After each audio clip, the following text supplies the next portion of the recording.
আসসালামু আলাইকুম আরহামতুল্লাহি আবরাকাত।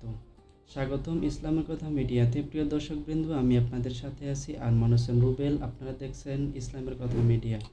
প্রিয় বন্ধুরা, আজকের ভিডিওতে থাকবে প্রিয় নবী মুহাম্মদ সাল্লাল্লাহু আলাইহি ওয়াসাল্লামের জীবনী দ্বিতীয় পাঠ। আশা করি গত ভিডিওর মতো আজকের ভিডিওটি সম্পূর্ণ দেখবেন ইনশাআল্লাহ। আল্লাহ কবুল করুন, আমিন।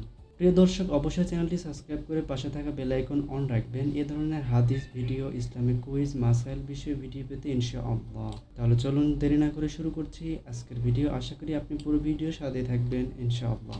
আলহামদুলিল্লাহ, আল্লাহ সকলকে তৌফিক করুন পুরো ভিডিওটি দেখার ইনশাআল্লাহ। আজকের প্রথম প্রশ্ন, কোন পাহাড়ের কোন গুহায় নবীজি ধ্যানমগ্ন থাকতেন? উত্তর, নূর পাহাড়ের হেরা গুহায়।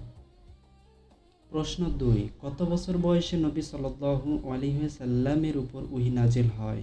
উত্তর, 40 বছর 6 মাস 12 দিন। প্রশ্ন 3, কখন নবী সাল্লাল্লাহু আলাইহি ওয়াসাল্লামের উপর ওহী নাজিল হয়? উত্তর, 11 রমজানের রাতে সোমবার 10 আগস্ট 610 খ্রিস্টাব্দে। প্রশ্ন 4, গারে হেরা থেকে ফিরে এলে স্ত্রী খাদিজা রাসূলুল্লাহ সাল্লাল্লাহু আলাইহি ওয়াসাল্লামকে নিয়ে কার কাছে গমন করলেন এবং তিনি কি বললেন? উত্তর, ওরাকা বিন নওফলের নিকট। তিনি বলেন, ইনি এ উম্মতের নবী। সুবহানাল্লাহ। প্রশ্ন 5, নবুয়ত লাভের পর নবীজি সাল্লাল্লাহু আলাইহি ওয়াসাল্লাম কিভাবে মানুষকে ইসলামের দাওয়াত দিতেন? উত্তর, গোপনে। প্রশ্ন 6, সাহাবীদের সাথে গোপনে কোথায় মিলিত হতেন?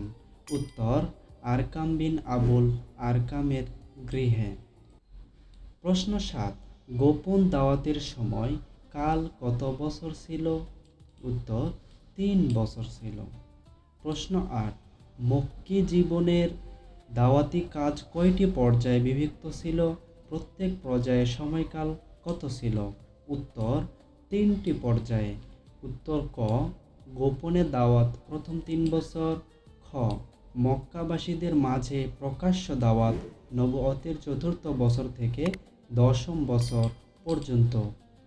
প্রশ্ন উত্তর গ, মক্কার বাহিরে দাওয়াত নবুয়তের 10ম বছরের শেষ সময় থেকে হিজরতের পূর্ব পর্যন্ত।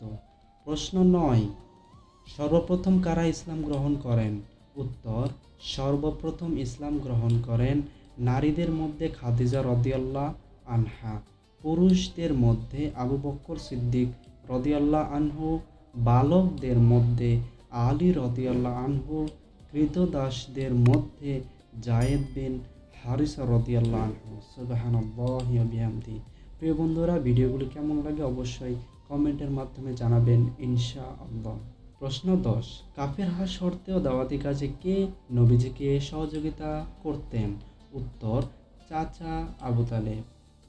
প্রশ্ন 11, সর্বপ্রথম মুসলমানগণ কোথায় হিজরত করেন এবং কখন? উত্তর, নবুয়তের 5ম বর্ষে সর্বপ্রথম মুসলমানগণ হাবশায়, বর্তমানে আফ্রিকার ইথিওপিয়া নামক দেশ হিজরত করেন।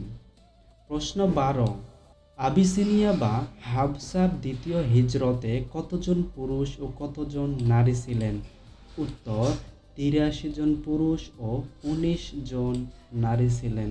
প্রশ্ন 13, কেন সেই দেশে হিজরত করার জন্য নবী সাল্লাল্লাহু আলাইহি ওয়াসাল্লাম সাহাবীদের পরামর্শ দেন? উত্তর, কেননা সেখানকার বাদশাহ নাজ্জাশী ন্যায় পরায়ণ ও দয়ালু লোক ছিলেন। প্রশ্ন 14, কোথায় কতদিন নবী সাল্লাল্লাহু আলাইহি ওয়াসাল্লামকে বয়কট করে রাখা হয়েছিল? উত্তর, নবুয়তের 7ম থেকে 10ম হিজরি 10 বছর পর্যন্ত 3 বছর শেবে আবু তালেবে নবী সাল্লাল্লাহু আলাইহি ওয়াসাল্লামকে বয়কট করে রাখা হয়েছিল। প্রশ্ন 15, নবী সাল্লাল্লাহু আলাইহি ওয়াসাল্লাম এর নবুয়তি জীবনের কোন সময়কে আমুল হুজন বা দুশ্চিন্তার বছর বলা হয়? উত্তর, 10ম বছরকে। সে বছর তার জীবন সঙ্গিনী খাদিজা রাদিয়াল্লাহু আনহা ও তাকে সহযোগিতাকারী আবু তালেব মৃত্যুবরণ করেন। আর তখন থেকেই নেমে আসে তার প্রতি অবর্ণনীয় নির্যাতন। প্রশ্ন ১৬, কোন কোন কাফের রাসূল সাল্লাল্লাহু আলাইহি ওয়াসাল্লামকে সবচেয়ে বেশি কষ্ট দিয়েছেন? উত্তর, আবু লাহাব, আবু জাহেল, উকবা বিন আবু মুআইদ, উতবা, শাইবা, উমাইমা বিন খালাব। প্রশ্ন ১৭, একজন কাফের রাসূল সাল্লাল্লাহু আলাইহি ওয়াসাল্লামকে খুবই কষ্ট দিত। তার ধ্বংসের জন্য তার নামে কোরআনে একটি সূরা নাযিল হয়। ওই কাফেরের নাম কি এবং সূরাটির নাম কি? উত্তর, কাফেরের নাম আবু লাহাব, সূরাটির নাম সূরা লাহাব। প্রশ্ন ১৮, নবীজি কখন মেরাজে গমন করেন? উত্তর, নবুয়তের ১০ম বছরে। প্রশ্ন ১৯, আক্কাবার প্রথম বায়আত কখন অনুমতি হয়? উত্তর, নবুয়তের ১১তম বছরে। প্রশ্ন ২০, আক্কাবার প্রথম বায়আতে কোন গোত্র থেকে কতজন লোক অংশ নিয়েছিলেন?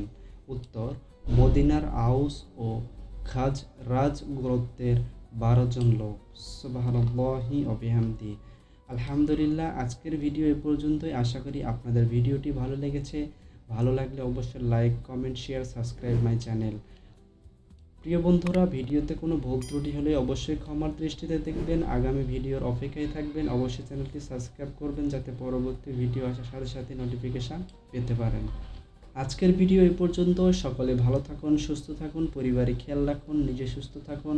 সকলকে জানাই সালাম। আসসালামু আলাইকুম ওয়া রাহমাতুল্লাহি ওয়া বারাকাতুহু। প্রিয় দর্শক, আসসালামু আলাইকুম ওয়া রাহমাতুল্লাহ। প্রিয় মুসলমান দিনী ভাই বোনেরা, আপনাদের সকলকে অনুরোধ, এই ভিডিওগুলো ভালো লেগে থাকলে অবশ্যই like, comment, share, subscribe my channel ইনশাআল্লাহ। প্রিয় বন্ধু, আমার চ্যানেলে প্রতিনিয়ত কোরআন এবং হাদিস এবং বিভিন্ন নিয়ম মাসাইল ইসলামিক শিক্ষামূলক ভিডিও আপলোড করা হইবে। সকলকে আহ্বান আমার পাশে থাকার, দিন ইসলাম প্রচারের লক্ষ্যে হলেও ইনশাআল্লাহ।